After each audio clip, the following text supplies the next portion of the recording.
Hello everyone, স্বাগতম জনাইছো আপোনালোকক সকলোকে অন্য এটা নতুন ভিডিঅ'ৰ মাজলৈ। আজি আপোনালোকৰ কাৰণে মই লৈ আনিছো বিধায়ক অখিল গগৈ এটা ভিডিঅ'। যোৰহাটত এখন সভা আছিল, ৰাইজৰ দলৰ এখন সভা, আৰু সেই ৰাইজৰ দলৰ সভাখনত যোৰহাটত যিমান আশে-পাশে থকা যিসকল আঞ্চলিক দলৰ নেতা কৰ্মী তেওঁলোকে ৰাইজৰ দলত যোগদান কৰে। তেনেদৰে প্ৰায় 200ৰো অধিক ব্যক্তি মানে পুৰুষ মহিলা আদি সকলোৱে মানে ৰাইজৰ দলত যোগদান কৰে, যাৰ বাবে অখিল গগৈ যথেষ্ট আনন্দিত হোৱা দেখা যায়, কাৰণ ৰাইজৰ দলৰ সদস্য বাঢ়িছে সেইকাৰণে।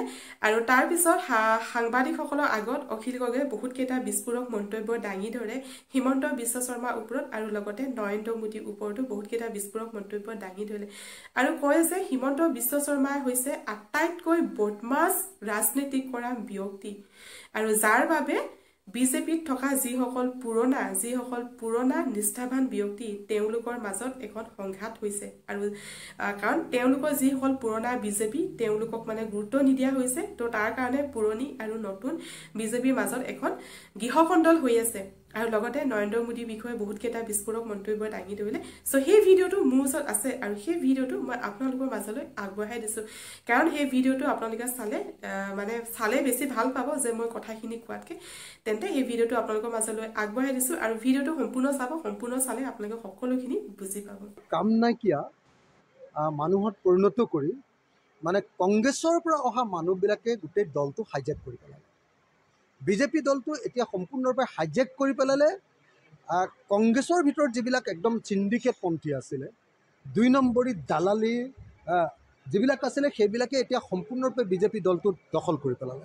সেইকাৰণে মই বাৰম্বাৰ কৈ আছোঁ যে বিজেপি দলটো এতিয়া HBH কোম্পানী প্ৰাইভেট লিমিটেডত পৰিণত হয়।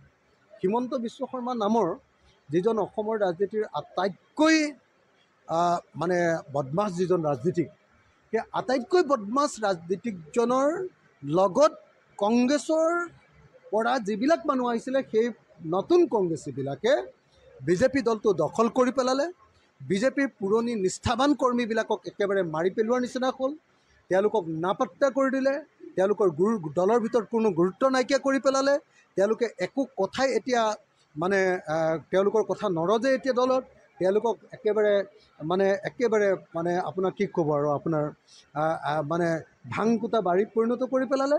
তাৰ ফলস্বৰূপে এতিয়া কি হৈছে যে পুৰণি বিজেপিৰ মানুহবিলাকৰ ভিতৰত উমি জুই জ্বলি উঠিছে, তেওঁলোকৰ খং উঠিছে, তেওঁলোকে নতুন কংগ্ৰেছী মানুহবিলাকৰ বিৰুদ্ধে বিদ্ৰোহ ঘোষণা কৰিছে। আৰু মই ভাবোঁ যে এই বিদ্ৰোহৰ জুয়ে বিজেপিক এদিন পূৰা ছাৰখাৰ কৰি পেলাব। বিজেপিৰ ভিতৰত সম্পূৰ্ণৰূপে এতিয়া লবি ৰাজনীতি চলি আছে।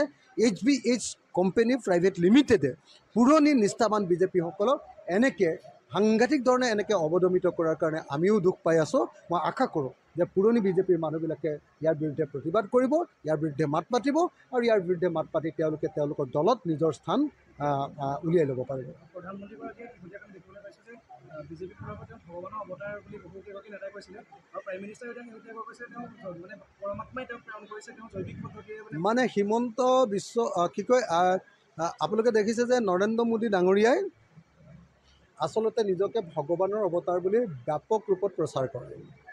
তেওঁ মানে ভগৱানৰ অৱতাৰ, সকলো ফেচিষ্টবিলাকে এই কামটো কৰে দেই। তেওঁ নিজকে ৰজাবিলাকে আৰু ফেচিষ্টবিলাকে সদায় মানে কি কৰে, আপোনাৰ নিজকে ভগৱানৰ অৱতাৰ বুলি প্ৰচাৰ কৰে, আৰু ভগৱানৰ অৱতাৰ বুলি প্ৰচাৰ কৰি কি কৰিব খোজে যে তেওঁলোকে ভগৱানৰ প্ৰতিনিধি হৈ আহিছোঁ, গতিকে আপোনালোকে মোক ভোট দিবই লাগিব, এনেকৈ কথা ক'ব খোজে।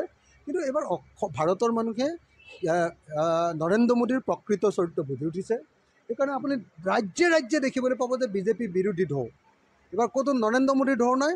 নৰেন্দ্ৰ মোদীক এবাৰ মানে ঠেলি গটিয়াই মানুহে বাহিৰ কৰি দিবৰ কাৰণে আগবাঢ়িছে।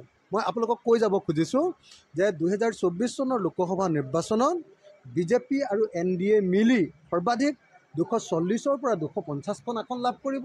তেওঁলোকে এইবাৰ চৰকাৰ গঠন কৰিব নোৱাৰে। এইবাৰ ইণ্ডিয়া মৰ্চাই চৰকাৰ গঠন কৰিব, আৰু বিজেপিক আমি এইবাৰ ক্ষমতাৰ পৰা খেদি পঠিয়াব পাৰিম, আৰু দেশক আমি সাম্প্ৰদায়িক বিভাজনৰ পৰা ৰোধ কৰিব পাৰিম। সাম্প্ৰদায়িকভাৱে দেশখন খতম কৰি দিয়া, ফেচিবাদী নীতিৰে খতম কৰি দিয়া দেশখনক পুনৰুদ্ধাৰ কৰিব পাৰিম। মই আশা কৰোঁ যে 2024ৰ নিৰ্বাচনে মোদীক চিৰকালৰ কাৰণে অতীতত পৰিণত কৰি পেলাব। ৰাইজৰ দলৰ প্ৰতি আনুগত্য প্ৰকাশ কৰি আজি বৃহৎ সংখ্যক লোকে আপোনাৰ উপস্থিত যোগদান কৰিছে, কি ক'ব? আজি যোৰহাট জিলাত প্ৰায় 200 মানুহে, 200তকৈ অধিক আচলতে 200তকৈ অধিক ৰাইজে বিভিন্ন দলৰ পৰা, কোনোবা বিজেপি দলৰ পৰা আহিছে, কোনোবা অসম গণ পৰিষদ দলৰ পৰা আহিছে আৰু কোনোবা কংগ্ৰেছ দলৰ পৰা আহিছে। এই তিনিটা দলৰ পৰা অহা বিভিন্ন দলৰ মানুহ, কোনোবা মৰিয়নি সমষ্টি, কোনোবা তিয়ক সমষ্টি, কোনোবা যোৰহাট লোকসভা সমষ্টি আৰু কোনোবা তিতাবৰ লোকসভা সমষ্টি, এই আটাইকেইটা সমষ্টিৰ পৰা আজি 200তকৈ অধিক মানুহে আমাৰ ৰাইজৰ দলত যোগদান কৰিছে। এইটো আমাৰ কাৰণে খুব ভাল বতৰা, আমাৰ কাৰণে খুব ভাল খবৰ। 2026 চনত আমি বিজেপি দলটোক পৰাভূত কৰিব লাগিব।